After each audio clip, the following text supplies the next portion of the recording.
स्वागत है आप सभी का वैशाली एचडी एकेडमी में। और दोस्तों आज हम पढ़ने वाले हैं मध्य प्रदेश की नदियां। दोस्तों नदियों को सिर्फ हम नदियां ही नहीं बल्कि इसके अंतर्गत मध्य प्रदेश के प्रमुख जलप्रपात, मध्य प्रदेश की प्रमुख नदी घाटी परियोजनाएं, कौन कौन से घाट किस नदी पर, जैसे कि पूछा जाता है कि सेठानी घाट कहाँ पर है दोस्तों, किस नदी पर है, होशंगाबाद में नर्मदा नदी पर है। तो कुछ अलग नदियां आज हम मध्य प्रदेश की पढ़ने वाली हैं। चलिए स्टार्ट करते हैं आज की क्लास को। दोस्तों मध्य प्रदेश को नदियों का मायका के नाम से जाना जाता है, आपको याद रखना है। और मध्य प्रदेश में सर्वाधिक नदियां जो हैं वो प्रवाहित होती हैं।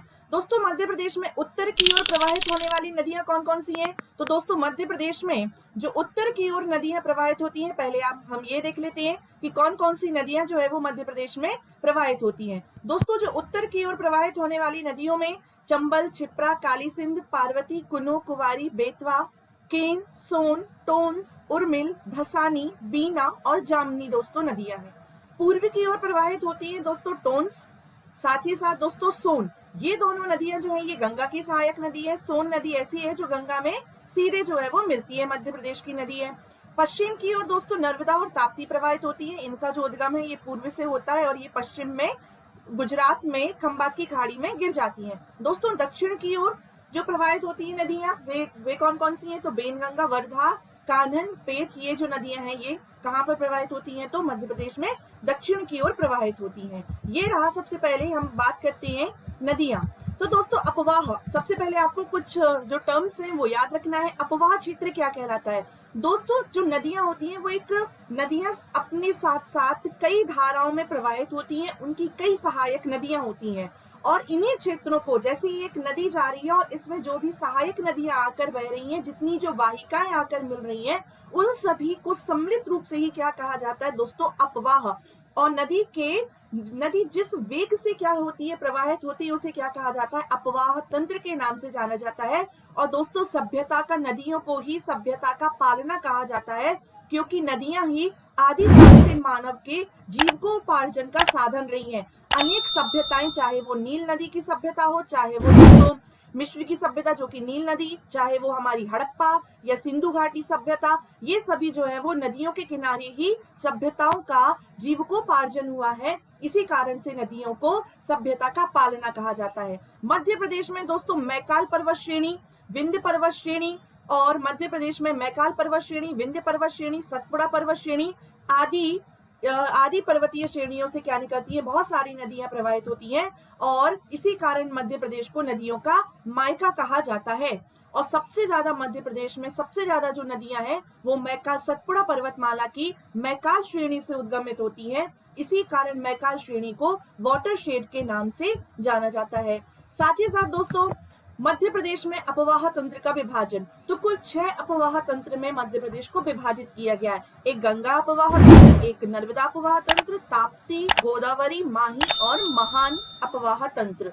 दोस्तों जब अपवाह तंत्र की बात करें तो इसमें सिर्फ गंगा, आप कहेंगे मध्य प्रदेश में गंगा तो बहती नहीं है, तो गंगा का अपवाह तंत्र कैसे आ गया? ये प्रीलिम्स का 2020 का प्रीलिम्स का क्वेश्चन है कि जो यमुना अपवाह तंत्र है, चंबल अपवाह तंत्र है, वो किस अपवाह तंत्र का भाग है? तो गंगा नदी अपवाह तंत्र का भाग है। कैसे, वो आज हम समझेंगे।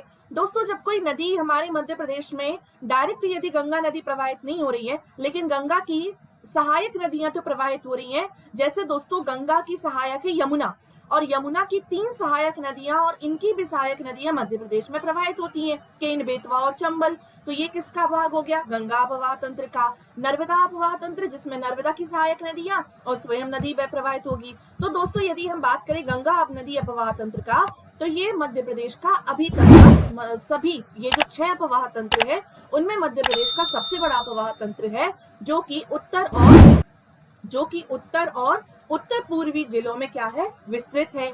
और उत्तर की ओर गंगा नदी की जो जितनी भी सहायक नदियां हैं वो उत्तर की ओर प्रवाहित होती हैं, जिनमें सबसे पहले आता है दोस्तों यमुना, टोंस और सोन नदी। यमुना की सहायक नदियां चंबल, सिंध, बेतवा, और बेतवा की भी सहायक नदी बीना, धसान, जामिनी, केन, पैसुनी, बैथान आदि नदियां ये यमुना का अपवाह तंत्र का भाग है। टोंस के अंतर्गत दोस्तों बीहड़, ओदा, महान नदी आती है। सोन नदी के अंतर्गत दोस्तों जोहिला, बनास, गोपद, रिहंद और कन्हार नदी आती है। ये सब किसका भाग हो गए? ये गंगा नदी अपवाह तंत्र का भाग है, जो मध्य प्रदेश का सबसे बड़ा अपवाह तंत्र। अब चलिए स्टार्ट करते हैं दोस्तों। नर्मदा नदी मध्य प्रदेश की सबसे बड़ी नदी है दोस्तों, नर्मदा नदी। और नर्मदा जो है वो एक संस्कृत भाषा का शब्द है जिसका अर्थ होता है खुशी का दाता। दोस्तों याद रखना है, नर्मदा नदी को ही रिवर ऑफ प्लेजर के नाम से जाना जाता है, अर्थात खुशी की नदी के नाम से जाना जाता है। मैं यहाँ पर लिख देती हूँ, रिवर ऑफ प्लेजर के नाम से किसे जाना जाता है? तो रिवर ऑफ प्लेजर के नाम से नर्मदा नदी को जाना जाता है। मध्य प्रदेश की जीवन रेखा कही जाती है, देश की 5वीं और मध्य प्रदेश की सबसे बड़ी नदी है दोस्तों। एकमात्र देखिए ये एक ऐसी नदी है जिस पर पुराण लिखा गया है, नर्मदा पुराण लिखा गया है। और ऐसा माना जाता है कि इस नदी का उद्गम जो है वो भगवान शंकर से हुआ है और शिव के शरीर से प्रकट होने के कारण इसे शिव कन्या के नाम से भी जाना जाता है। इसके अन्य नाम क्या क्या है? तो रेवा, सोमोदेवी, मैकल सुता, क्योंकि मैकाल श्रेणी से इसका उद्गम होता है तो इसे मैकल सुता के नाम से जाना जाता है। शंकरी, शिव कन्या के नाम से जाना जाता है। दोस्तों एक भूगोलविद टॉलमी है जिन्होंने नर्मदा को नामोदोस के नाम से कहा है और इसे अरकंटकी या अमरकंटकी के नाम से जाना जाता है क्योंकि इसका उद्गम अमरकंटक से होता है। अब हम देख लेते हैं इसका उद्गम। दोस्तों ये अरब सागर में गिरने वाली प्रायद्वीपीय भारत की सबसे लंबी नदी है जिसकी कुल लंबाई कितनी है? तो 13-12। आपको याद रखना है। देखिए सबसे पहले इसका उद्गम की बात कर लेते हैं दोस्तों। नर्मदा नदी का जो उद्गम होता है ये अनूपपुर तहसील, देखिए अनूपपुर जिले के पुष्पराजगढ़ तहसील के किससे होता है? नर्मदा कुंड या इसी को ही कहा जाता है दोस्तों सूर्य कुंड से किस नदी का उद्गम होता है? अनूपपुर के पुष्पराजगढ़ तहसील के नर्मदा कुंड। और देखिए श्रेणी कौन सी लगती है? तो सतपुड़ा पर्वतमाला की मैकाल श्रेणी से किसका उद्गम होता है? नर्मदा नदी का उद्गम होता है। इसकी कुल लंबाई कितनी है दोस्तों? 13-12 किलोमीटर इसकी कुल लंबाई है। और जबकि मध्य प्रदेश में 1077 किलोमीटर नर्मदा नदी प्रवाहित होती है। कुल इसकी सहायक नदियां दोस्तों 41 है। और मध्य प्रदेश की हृदय रेखा, भारत की हृदय रेखा मध्य प्रदेश की जीवन रेखा कही जाती है। और मध्य प्रदेश की ऐसी पहली नदी है जिसे 2017 में जीवित नदी का दर्जा प्राप्त हुआ है। दोस्तों गंगा भारत की ऐसी पहली नदी है जीवित नदी का दर्जा प्राप्त हुआ है। और मध्य प्रदेश की पहली जीवित नदी कौन सी है? तो आपको याद रखना है 2017 में नर्मदा नदी को दर्जा दिया गया था। अब आज का आपका क्वेश्चन है दोस्तों, आप कमेंट, यदि आप लेक्चर को देख रहे हैं और आगे भी मैं देखिए लेक्चर को कंटिन्यू करूं तो आप जो है वो कमेंट बॉक्स में मेरा जो हौसला अफजाई के लिए दोस्तों कमेंट जरूर किया करें। दोस्तों यदि हम बात करते हैं, आपका आज का क्वेश्चन है कि आपको बताना है कि विश्व की पहली ऐसी नदी कौन सी है जिसे जीवित नदी का दर्जा दिया गया है। और मैं आपको एक हिंट दे देती हूँ, ये न्यूजीलैंड की है दोस्तों। ये कौन सी है? न्यूजीलैंड की विश्व की ऐसी पहली नदी है जिसे जीवित नदी का दर्जा दिया गया। ये आपको कमेंट बॉक्स में बताना है उसका नाम। दोस्तों स्टार्ट करते हैं नेक्स्ट क्वेश्चन। नेक्स्ट आगे का टॉपिक, मध्य प्रदेश में देखिए नर्मदा नदी की प्रमुख कुल टोटल 41 सहायक नदियां हैं जिनमें दोस्तों कुछ दाईं ओर से और कुछ बाईं ओर से प्रवाहित होती हैं। दोस्तों हमें कैसे याद रखें कि कौन सी नदी जो है वो दाईं ओर है, कौन सी बाईं ओर है? तो दोस्तों आपको कुछ नहीं करना है, आपको सिर्फ मैप बनाना है। ये देखिए उद्गम कहाँ से होता है? तो उद्गम होता है अमरकंटक से होता है। और दोस्तों जो आपका राइट है वही नदी का राइट है और आपका लेफ्ट है या क्या है? नदी का लेफ्ट। तो ये हो गया राइट और ये हो गया लेफ्ट। अब राइट साइड की नदियों की बात करें तो दोस्तों हिरण नदी इसमें प्रवाहित होती है, इसमें बारना नदी रायसेन में प्रवाहित होती है, बारना परियोजना भी है। दोस्तों यदि हम बात करें कोलार नदी, कोलार भी इसकी सहायक है, दाईं ओर से प्रवाहित होती है। चोरल नदी, चोरल परियोजना इंदौर में है। दोस्तों यदि हम बात करें मान नदी परियोजना, ये धार में है मान नदी पर। नेक्स्ट आता है हथनी नदी पर चंद्रशेखर आजाद परियोजना। तो ये कौन सी नदियां इसकी सहायक है? हिरण, बारना, कोलार, चोलर, मान, हथनी। ये दाईं ओर से क्या होती, ये जो है वो दाईं ओर से या लेफ्ट साइड राइट साइड से क्या होती है? प्रवाहित होती है। अब लेफ्ट साइड की कौन कौन सी नदियां हैं? तो जिनमें दोस्तों आपको याद रखना है थावर परियोजना जो कि मंडला में है, तो थावर नदी है। इसके अलावा दोस्तों बंजर नदी, ये भी नर्मदा की सहायक है। शेर नदी, ये भी है, शेर हो गया। शक्कर नदी जो कि छिंदवाड़ा में प्रवाहित होती है। दोस्तों तवा नदी है, होशंगाबाद में तवा बांध मध्य प्रदेश का सबसे बड़ा बांध है। तवा नदी, छोटी तवा नदी, सुक्ता परियोजना खंडवा में सुक्ता नदी पर है। दोस्तों कुंडा नदी इसकी सहायक है। और एक आता है दोस्तों गोई नदी, ये सभी जो है ये लेफ्ट साइड अर्थात बाईं ओर से प्रवाहित होने वाली नदियां हैं और ऊपर वाली जो है वो दाईं ओर से प्रवाहित होने वाली नदियां हैं। दोस्तों यदि हम बात करें इसके अपवाह तंत्र की तो मध्य प्रदेश में देखिए नर्मदा नदी का अपवाह तंत्र दूसरा सबसे बड़ा अपवाह तंत्र, पहला कौन सा है? गंगा नदी का अपवाह तंत्र, और दूसरा सबसे बड़ा कौन सा है? नर्मदा नदी का अपवाह तंत्र। 93,180 वर्ग किलोमीटर क्षेत्र में विस्तृत है। दोस्तों लगभग मध्य प्रदेश के 15 जिलों से होकर नर्मदा नदी पर बहती है और इसका अपवाह तंत्र किस प्रकार का है? तो वृक्षनुमा प्रणाली का है। और 80 देखिए आपको याद रखना है 89.9 भाग मध्य प्रदेश से प्रवाहित होता है। नेक्स्ट दोस्तों हम बात करें तो ये कहाँ से निकलती है? तो ये आपको याद रखना है कि सतपुड़ा और विंध्याचल पर्वतमालाओं के मध्य भ्रंश घाटी से क्या होती है? प्रवाहित होती है। ये कैसी नदी है जो भ्रंश घाटी में प्रवाहित होती है? दोस्तों यहाँ पर कौन सा पर्वत है? तो यहाँ पर विंध्याचल पर्वतमाला, यहाँ पर कौन सा है? सतपुड़ा पर्वतमाला, और यहाँ से ही बीचों बीच में कौन सी नदी बहती है? तो नर्मदा नदी बहती है, भ्रंश घाटी से बहती है। और ये गिर कहाँ जाती है दोस्तों? तो ये गुजरात में स्थित भड़ौत के समीप खंभात की घाटी में अरब सागर में जाकर गिर जाती है। दोस्तों नर्मदा नदी पर कुछ प्रमुख किताबें लिखी गई हैं जो कि अमृतलाल बेगड़, जिन्हें नर्मदा पुत्र के नाम से जाना जाता है, आपको याद रखें इनका अब तो निधन हो चुका है, लेकिन इनकी देखिए कौन कौन सी किताबें हैं तो आप याद रखेंगे। Narmada river of beauty, Narmada river of Joy, Narmada तुम कितनी सुंदर हो, तीरे तीरे नर्मदा, अमृतस्य नर्मदा, सौंदर्य की नदी नर्मदा। ये दोस्तों अमृतलाल बेगड़, जिन्हें नर्मदा पुत्र के नाम से जाना जाता है, इन्होंने प्रमुख बुक लिखी है। तो ड्यूटी, जॉय, नर्मदा तुम कितनी सुंदर हो, अमृतस्य नर्मदा, सौंदर्य की नदी नर्मदा, तीरे तीरे नर्मदा, ये अमृतलाल बेगड़ जी ने नर्मदा के ऊपर कुछ किताबें लिखी है। दोस्तों कुछ अन्य किताबें हैं जो कि आप याद रखना है कि नर्मदे हर हर नर्मदे, ये सुहास जी ने लिखी है। नर्मदा परिक्रमा राम प्रसाद पाठक ने लिखी है। पानी उतर गया, ये तिवारी जी ने लिखी है। और नर्मदा समग्र स्वर्गीय अनिल माधव दवे, नर्मदा समग्र आईएमपी है। जंगल रहे ताकि नर्मदा बहे, ये पंकज श्रीवास्तव जी ने लिखी है, ये आईएमपी है। अध नदी कथा, ये हरि कृष्ण देव सारे जी के द्वारा लिखी गई है। दोस्तों इन्हें आपको क्या करना है तो नोट डाउन करते जाना है। नेक्स्ट दोस्तों कुछ हम घाट के बारे में पढ़ लेते हैं कि नर्मदा नदी पर कौन कौन से घाट बने हुए हैं। दोस्तों आपको याद रखना है पहला नर्मदा नदी पर जो घाट बना है वो गौरी घाट बना हुआ है। कहाँ पर आता है ये गौरी घाट? तो ये जबलपुर में आता है दोस्तों, जहाँ पर मध्य प्रदेश में पहले देखिए मध्य प्रदेश का जो गौ कुंभ है, यहाँ पर गौ कुंभ का आयोजन किया गया था 2020 में। 24 फरवरी 2020 को गौरी घाट अर्थात जबलपुर में गौ कुंभ का आयोजन किया गया था। दोस्तों दूसरा घाट आपको याद रखना है सेठानी घाट। सेठानी घाट कहाँ पर आता है दोस्तों? ये नर्मदा नदी पर होशंगाबाद में स्थित है सेठानी घाट। तीसरा घाट आता है दोस्तों बरमान घाट।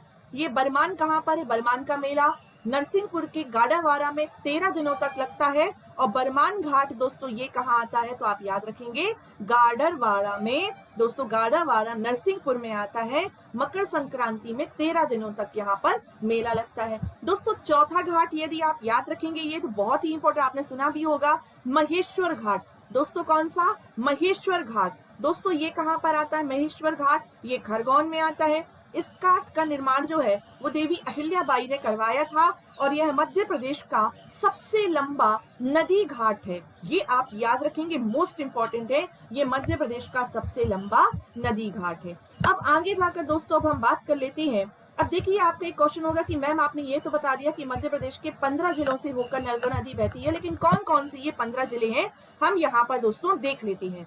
तो सबसे पहले दोस्तों आपको याद रखना है कि अनूपपुर, अनूपपुर के बाद में दोस्तों ये बहती है कहाँ से? तो ये डिंडोरी हो गया, मंडला है, फिर जबलपुर है दोस्तों, नरसिंहपुर है, नरसिंहपुर के अलावा दोस्तों रायसेन, होशंगाबाद, रायसेन, होशंगाबाद। इसके अलावा दोस्तों हम आगे की तरफ बढ़ते हैं और ये जो है ये कहाँ से? होशंगाबाद के बाद दोस्तों जाती है हरदा, हरदा के बाद दोस्तों ये खंडवा, खरगोन, देवास, देवास से भी प्रवाहित होती है खरगोन, और यहाँ पर दोस्तों धार, बड़वानी और अलीराजपुर में जाकर दोस्तों अलीराजपुर जिले से क्या हो जाती है? प्रवाहित होती हुई ये गुजरात में चली जाती है। ये आप याद रखेंगे। नेक्स्ट दोस्तों अब हम बात करते हैं मध्य प्रदेश में नर्मदा नदी के ऊपर कौन कौन सी परियोजनाएं चलाई जा रही हैं। तो दोस्तों आप इन्हें मैं लास्ट में आपको मैप भी बताऊंगी। सबसे पहले आपको जो परियोजना याद रखनी है वो है सरदार सरोवर परियोजना। ये मध्य प्रदेश में बहुत ही विवादित भी रही है और ये बहुत ही इंपॉर्टेंट भी है। दोस्तों ये चार राज्यों की क्या है, संयुक्त परियोजना है। मध्य प्रदेश, गुजरात, राजस्थान और महाराष्ट्र, ये चार राज्यों की संयुक्त परियोजना है। और इसका देखिए, इस परियोजना ये जो बनी हुई है, ये गुजरात के बड़ौदरा जिले के ये केवड़िया गांव में या नौगांव भरूच के पास में निर्मित की गई है। दोस्तों यदि हम बात करें, विश्व बैंक ने इस परियोजना की मदद की थी। और ये परियोजना दोस्तों प्रारंभ कब की गई है, तो आपको याद रखना है कि देखिए ये किसको समर्पित है, तो सरदार वल्लभ भाई पटेल, जो कि एकता पुरुष के नाम से जाने जाते हैं। ये दोस्तों उनके ऊपर है, ये परियोजना का नाम उनके ऊपर रखा गया है। साथ ही साथ आपको इसमें एक बात और याद रखनी है कि इसका जो प्रारंभ है या ये जो परियोजना है, मूल रूप से वर्ष 1940 में सरदार वल्लभ भाई पटेल ने इसका प्रारूप तैयार किया गया था। और जो जवाहरलाल नेहरू जी हैं, उन्होंने इस परियोजना का उद्घाटन किया था।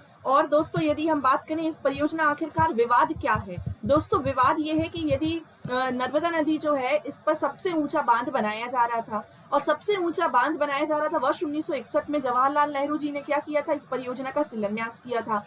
बांध की ऊंचाई अधिक होगी दोस्तों, बांध की ऊंचाई अधिक होने के कारण होता यह है कि किसी भी कारणवश यदि कोई प्राकृतिक आपदा से बांध टूट जाता है, तो जो वहां पर जो जितना भी जो रहवासी क्षेत्र है, वो आपदा संकट में आ जाएगा। इस वजह से समय समय पर इस विवाद को सुलझाने के लिए कि इस बांध की ऊंचाई ज्यादा ना की जाए, समय समय पर क्या बनाया जा रहा था दोस्तों, समितियां बनाई जा रही है। ये एक परियोजना आप ऐसे समझे कि ये क्या है, कोई परियोजना का निर्माण हो रहा है। परियोजना के निर्माण से कुछ लाभ भी होते हैं, कुछ हानियां भी होती हैं। लाभ क्या क्या होंगे दोस्तों, जैसे कि बांध बनने से क्या होगा, इलेक्ट्रिसिटी प्रोड्यूस होगी, है ना, विद्युत का उत्पादन किया जाएगा। बांध से ही दोस्तों सिंचाई की जा सकती है। इसके अलावा दोस्तों यदि हम बात करें, पेयजल की समस्या भी दूर हो सकती है।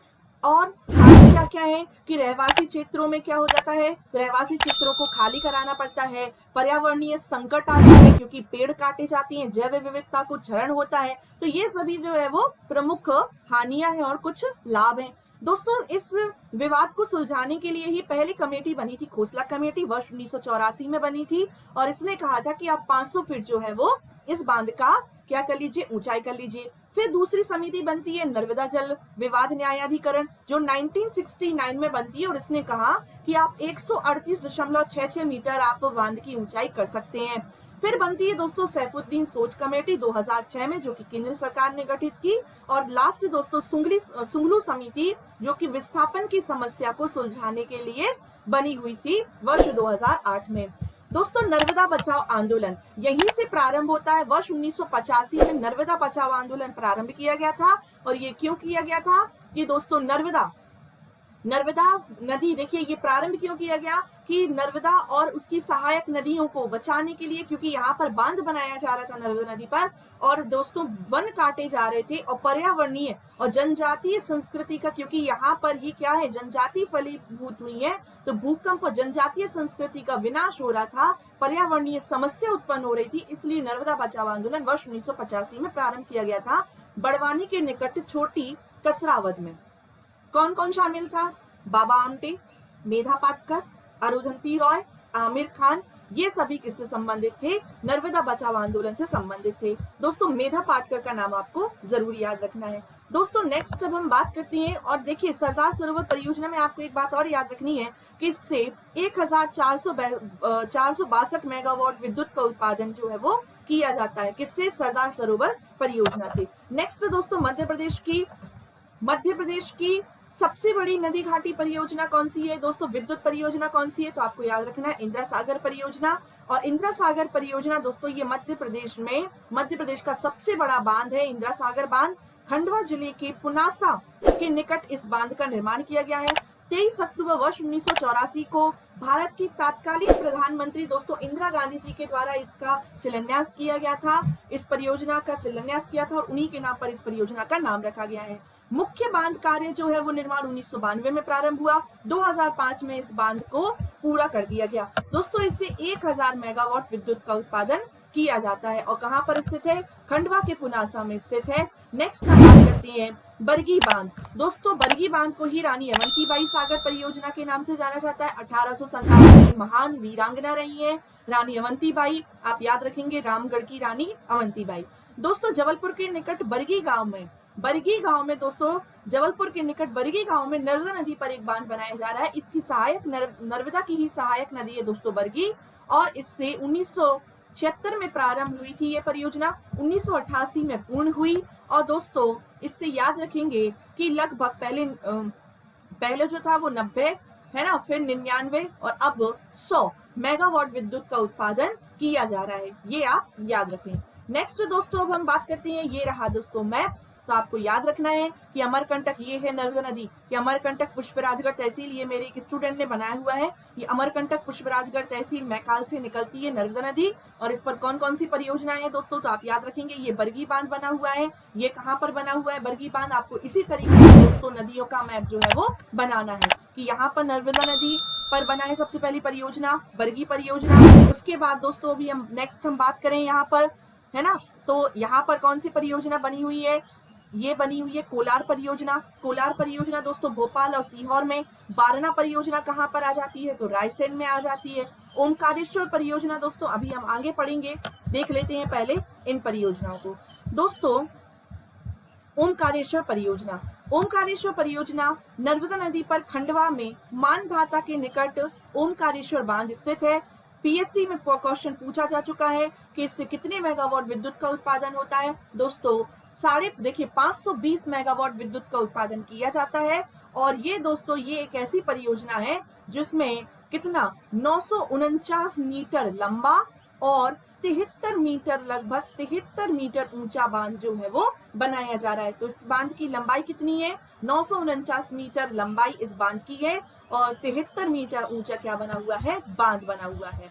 आप देखिए कुछ लोगों का ये क्वेश्चन होगा कि मैम परियोजना में यहाँ पर बांध की बात कैसे कर रहे हैं, तो आपको 3 चीजें याद रखनी है। जब कोई परियोजना बनती है तो उसके अंतर्गत एक बांध बनाया जा रहा है। अब बांध बनाया जा रहा है तो उसकी कुछ क्या होगी, लंबाई होगी, और कुछ क्या होगी, ऊंचाई होगी, और उसी से दोस्तों टरबाइन लगाकर विद्युत का उत्पादन किया जाता है। तो कितना विद्युत का उत्पादन किया जाता है, ओमकारेश्वर से 520 मेगावाट विद्युत का उत्पादन किया जाता है। इंदिरा सागर से कितना किया जाता है, 1000 मेगावाट।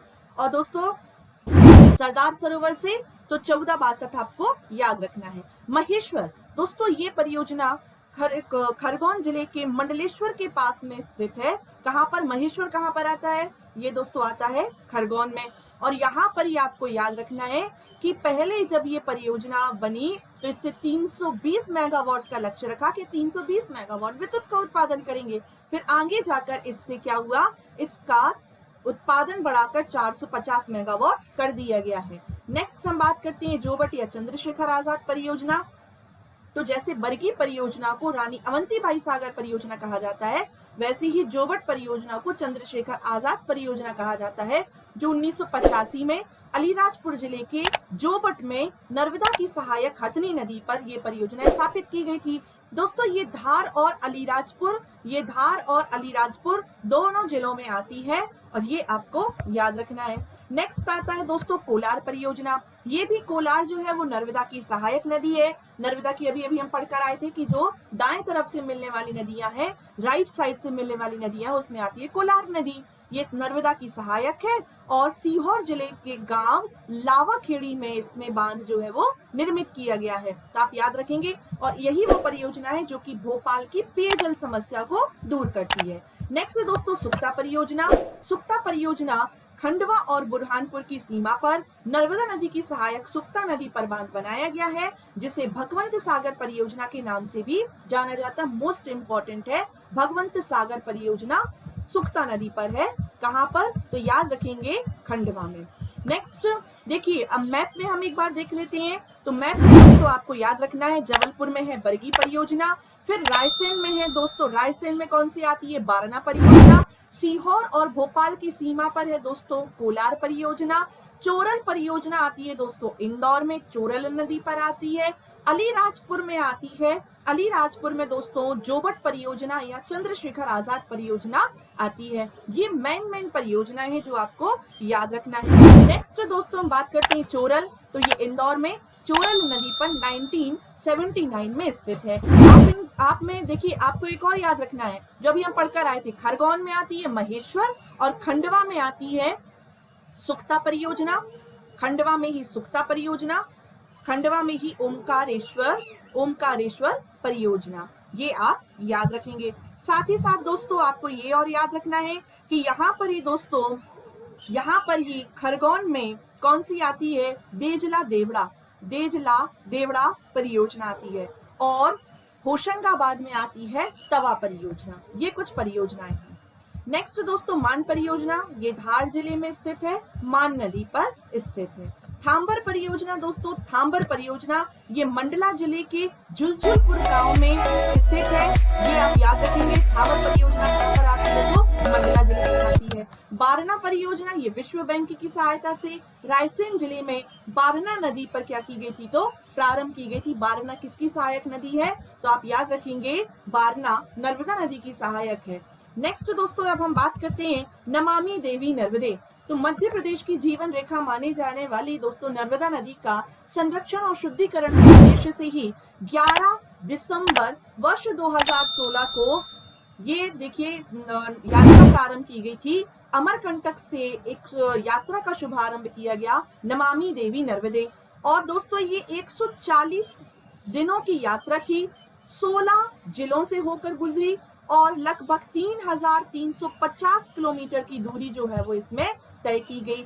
दोस्तों इसका जो समापन है ये कहाँ किया गया, तो आप याद रखेंगे ये इसका समापन जो है ये मई 2017 को दोस्तों, ये मई 2017 को, ये 15 मई 2017 को ये यात्रा जो है कहाँ पर समाप्त हुई थी, तो ये दोस्तों अलीराजपुर में समाप्त हुई थी। शक्कर नदी दोस्तों, शक्कर नदी ये किसके सहायक नदी है, आईएमपी आप याद रखेंगे, ये भी नर्मदा की ही सहायक है और अमरवाड़ा तहसील के समीप सतपुड़ा पर्वत श्रेणी से निकलती है। मेरा उद्देश्य ये है कि मैं आपको नर्मदा है ना, तो नर्मदा नदी की सहायक नदियां भी इसमें कवर करा दूं, नर्मदा नदी के जलप्रपात भी आगे हम पढ़ेंगे, नर्मदा नदी से संबंधित जितने भी फैक्ट है वो हम इसी एक ही लेक्चर में हम कवर कर लें, और इसी प्रकार से मध्य प्रदेश की सारी नदियां जो है वो हम पढ़ेंगे। दोस्तों शक्कर नदी मध्य प्रदेश में कहां पर बहती है, तो आप याद रखेंगे नरसिंहपुर जिले से प्रवाहित होती है। और दोस्तों ये नरसिंहपुर जिले में इस पर चिंकी परियोजना प्रस्तावित है। तो क्वेश्चन आ सकता है कि चिंकी परियोजना किस नदी पर है, चिंकी परियोजना दोस्तों शक्कर नदी पर है। शक्कर नदी पर नरसिंहपुर में प्रस्तावित है। शक्कर नदी का उद्गम कहाँ से होता है, तो दोस्तों सतपुड़ा पर्वत श्रेणी के अमरवाड़ा पठार से दोस्तों शक्कर नदी का उद्गम होता है। साथ ही इस पर संगमेश्वर महादेव का मंदिर, नर्मदा और शक्कर नदी के संगम पर संगमेश्वर महादेव मंदिर नरसिंहपुर जिले में स्थित है, ये आप याद रखें। नेक्स्ट दोस्तों सीतारेवा नदी। सीतारेवा नदी का उद्गम छिंदवाड़ा जिले के चींद गांव से होता है और ये गाड़ावारा नरसिंहपुर में नर्मदा नदी में मिल जाती है। तो अभी हमने पढ़ा कि शक्कर नदी कहाँ से निकलती है, अमरवाड़ा से निकलती है, और सीतारेवा नदी कहाँ से निकलती है, तो ये छिंदवाड़ा के चींद गांव से निकलती है। और साथ ही साथ दोस्तों आपको याद रखना है कि सीतारेवा नदी का स्थानीय नाम क्या है, तो इसे बाराही गंगा के नाम से जाना जाता है और सावलखेड़ा बांध छिंदवाड़ा में स्थित है। नेक्स्ट दोस्तों अब हम देख लेते हैं तवा नदी। तवा नदी जो है ये होशंगाबाद की, देखिए ये है होशंगाबाद, और होशंगाबाद में कौन सी पर्वत श्रेणी लगती है, तो सतपुड़ा मैकाल श्रेणी की महादेव पर्वत श्रेणी लगती है। और महादेव पर्वत श्रेणी देखिए होशंगाबाद के पचमणी से दोस्तों काली भीत पहाड़ियों से कौन सी नदी निकलती है, तवा नदी। ये क्या है, महादेव पर्वत श्रेणी, और इस पर ही क्या स्थित है, कालीभीत पहाड़ी, और यहाँ से ही कौन सी नदी निकलती है, तवा नदी निकलती है। देखिए 172 किलोमीटर इसकी क्या है, तो लंबाई है, और इसकी सहायक नदियां हैं देनवा, मालिनी, सुखतवा। और इस पर कौन कौन से जलप्रपात हैं, जो कि पचमढ़ी में ही स्थित हैं। दोस्तों ये नर्मदा की ऐसी सहायक नदी है जो सिर्फ और सिर्फ कहाँ पर बहती है, होशंगाबाद में ही प्रवाहित होती है। और तवा नदी पर ही दोस्तों मध्य प्रदेश का सबसे लंबा बांध जो है वो बनाया गया है। पचमढ़ी में duchess fall, Apsara fall, bee fall, Jamuna fall और रजत वाटरफॉल जो है वो स्थित है तवा नदी पर। मध्य प्रदेश में आपको याद रखना है कि एक और आपको इसमें क्वेश्चन याद रखना है, ये बहुत बार पूछा जा चुका है दोस्तों कि देनवा, मालिनी ये किसकी सहायक नदियां हैं, तो तवा नदी की ही सहायक नदियां हैं। दोस्तों वर्ष 1960 में ही इस पर बांध, जो हम बात कर रहे थे, इस पर बांध बनाया गया है और तवा बांध परियोजना से दोस्तों 1000 मेगावाट विद्युत का उत्पादन किया जाता है। तवा बांध परियोजना से जब बांध बनाया गया है तो विद्युत का उत्पादन भी किया जाता होगा, तो कितने मेगावाट विद्युत का उत्पादन किया जाता है, 1000 मेगावाट विद्युत का उत्पादन किया जाता है। और दोस्तों इस बांध की ये जो हम बात कर रहे थे कि तवा बांध बनाया गया है, तो ये होशंगाबाद की इटारसी तहसील के रानीपुरा गांव में बनाया गया है। लगभग 13-18 मीटर देखिए लंबा बांध है, 13-18 मीटर, अलग अलग बुक में अलग अलग मिलता है, 13-18 मीटर लंबा बांध है और ऊंचाई कितनी है, तो 58 मीटर क्या है इसकी ऊंचाई है। नेक्स्ट दोस्तों ये देखिए, ये रहा मैप और इसी मैप से अब हम पढ़ लेते हैं दोस्तों मध्य प्रदेश की नर्मदा नदी पर बनने वाले प्रमुख, या फिर मैं इसको अलग से ही यहाँ पर आपको बता देती हूँ कि कौन कौन से जलप्रपात जो है वो नर्मदा नदी पर बनाए गए हैं। दोस्तों जलप्रपात क्या है, जलप्रपात की जब हम बात कर रहे हैं तो कौन कौन से जलप्रपात हैं वो आपको याद रखना है। एक मिनट,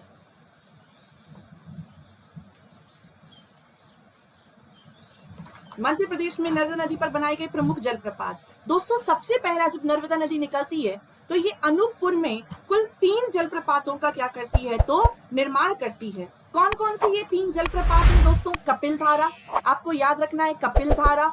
कपिल धारा वाटरफॉल के अलावा दोस्तों आपको याद रखना है दुग्ध धारा और दुर्गा धारा, इसी के अंतर्गत आता है दुर्गा धारा, और एक और 4 बनाती है, एक और है लक्ष्मण धारा। दोस्तों ये लक्ष्मण धारा वाटरफॉल IMP है, ये बनाती है कहाँ पर दोस्तों, अनूपपुर में। कहाँ पर, अनूपपुर में। उसके बाद दोस्तों हम खंडवा में ही बात करते हैं तो मानधाता और दर्दी वाटरफॉल बनाती है, मानधाता और दर्दी वाटरफॉल बनाती है। इसके अलावा दोस्तों खरगोन में एक वाटरफॉल आपको याद रखना है, सहस्त्र धारा वाटरफॉल बनाती है। इसके अलावा दोस्तों ये जो हमारा जबलपुर है, जबलपुर में बनाती है भेड़ा घाट के पास में दोस्तों धुआंधार वाटरफॉल। कौन सा वाटरफॉल, धुआंधार वाटरफॉल। दोस्तों ये IMP है धुआंधार वाटरफॉल। इसके अलावा आपको याद रखना है कि एक वाटरफॉल जो है वो गुजरात में बनाती है जिसका नाम है दोस्तों जारवानी वाटरफॉल। कौन सा वाटरफॉल, जारवानी वाटरफॉल। ये रहे दोस्तों ये मध्य प्रदेश के प्रमुख वाटरफॉल।